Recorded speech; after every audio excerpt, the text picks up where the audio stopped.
তো hello guys, তোমরা সবাই কেমন আছো? আশা করি সবাই ভালো আছো। আমি আবারও নিয়ে আসলাম মাইনক্রাফটের এক নতুন ভিডিও। আগের পার্টে আমি বলছিলাম যে একটা ঘর বানাবো, তাও এই ঘরটা বানাবো এই পাহাড়ের উপর, যাতে এখান থেকে ভিলেজ দেখা যায়। এখানে জায়গাটা ফ্ল্যাট করা লাগবে, দেখো না কি খবর খবর রয়েছে। এই জায়গাটা সমান করবো আর এখান দিয়ে উঠা নামার জন্য একটি সিঁড়ি বানাতে হবে আমার। তোমরা সবাই দেখতেই পাচ্ছো যে নিচে থেকে কি বিস্তৃতি দেখা যাচ্ছে জায়গাটাকে। আমার এই জায়গাটা ভালোভাবে সুন্দর করে সমান করতে হবে আর এখানে সিঁড়ির মতন একটা কিছু বানাতে হবে। জায়গাটা তাড়াতাড়ি সমান করার জন্য আমার কাছে উড নাই, উডের জন্য এই গাছটা কাটা লাগবে, এই গাছটা কেটে নেই। তো গাইস, গাছটা কাটা হয়ে গেছে, এখন আমি জলদি করে সাপলটা বানিয়ে নেই। একটা আয়রন সাপল বানিয়ে নিলাম যাতে তাড়াতাড়ি কাজ করা যায়। সাপল বানানো হয়ে গেছে, জলদি করে জায়গাটা ফ্ল্যাট করিয়ে যাই আর তোমরা ভিডিও এনজয় করো।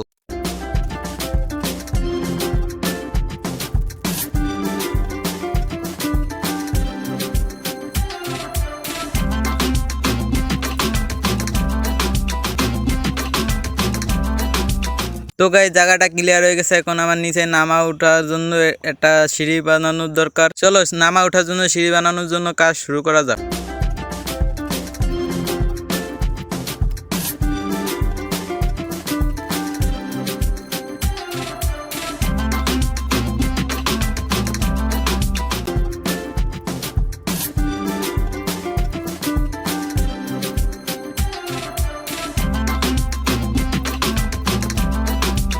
এখানে কাজ করতে করতে রাত হয়ে গেছে, এখন যাই ঘুমায় আসি। The next morning.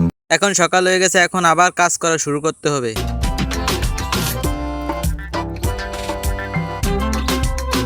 তো গাইস, এখন দেখতেই পাচ্ছ এখানে নামা ওঠার জন্য জায়গাটা কমপ্লিট হয়ে গেছে। এখন ঘর বানানোর জন্য যা যা দরকার হবে এখন সব গুছাতে হবে। ভিলেজের আশেপাশে কোনো গাছপালা দেখা যাচ্ছে না। আমি যেখানে স্পন হয়েছিলাম তার সাইডে একটা গাছপালার বাগান ছিল, ওখানেই যেতে হবে। আমি এখানে স্পন হয়েছিলাম, সামনে বাগান দেখা যাচ্ছে, ওখান থেকে যাই অনেকগুলো গাছপালা হেঁটে তারপরে উড জমা করতে হবে আমার। উড লক কালেক্ট করা যাক। উড কলামে গাছ রে কয়।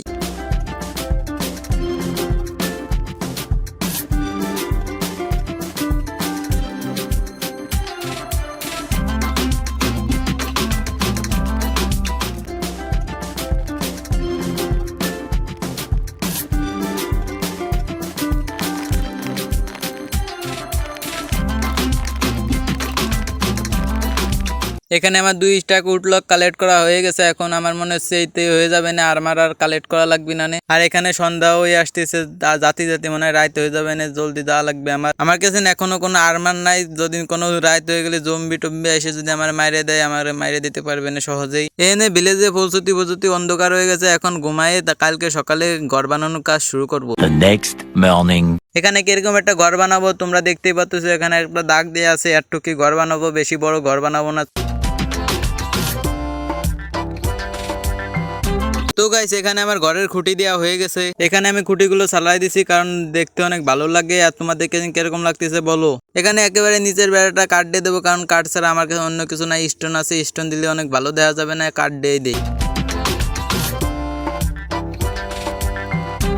ঘরের নিচে দেয়ালটা দেওয়া হয়ে গেছে, আর পিছনে খুঁটি ছাড়া ভালো দেখা যাচ্ছে না। হেনে 2টা খুঁটি দিয়ে দেয় মাপের মতন। প্রথমে এখানে বেড়া দিয়ে দেখলাম কিরকম দেখা যায়, তারপরে দেখি খারাপ দেখা যায় না, ভালোই দেখা যায়। তারপরে হেন্দে কাঠ দিয়ে দেবো এরকম, তারপরে আরো সুন্দর দেখা যাবে। তার উপরে ছাদ দিয়ে দিলে তো আরো সুন্দর দেখা যাবে। চলো 4 কিনা দিয়ে এরকম দিয়ে আসি।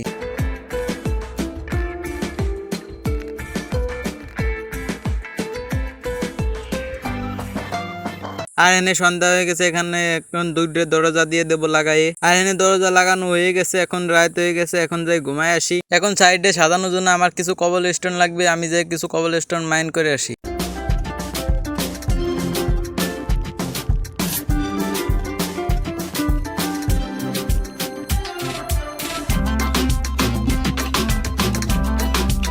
এখানে আমার কবল স্টোন মাইন করা শেষ। এখানে কবল স্টোন দিয়ে কি করবো তোমরা দেখতেই পারবা।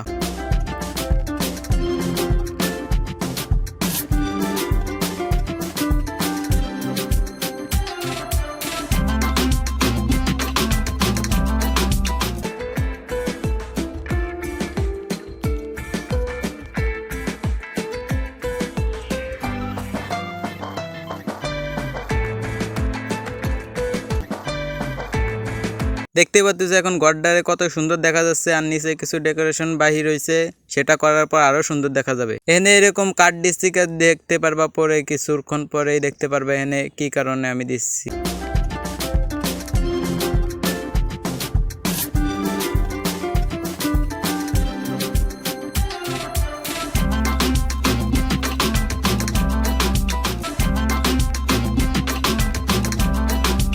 দেখতে পাচ্ছ ঘরটা কত সুন্দর। এখন ভিতরে কিছু কাজ রয়েছে, সেই কাজটা করে নই।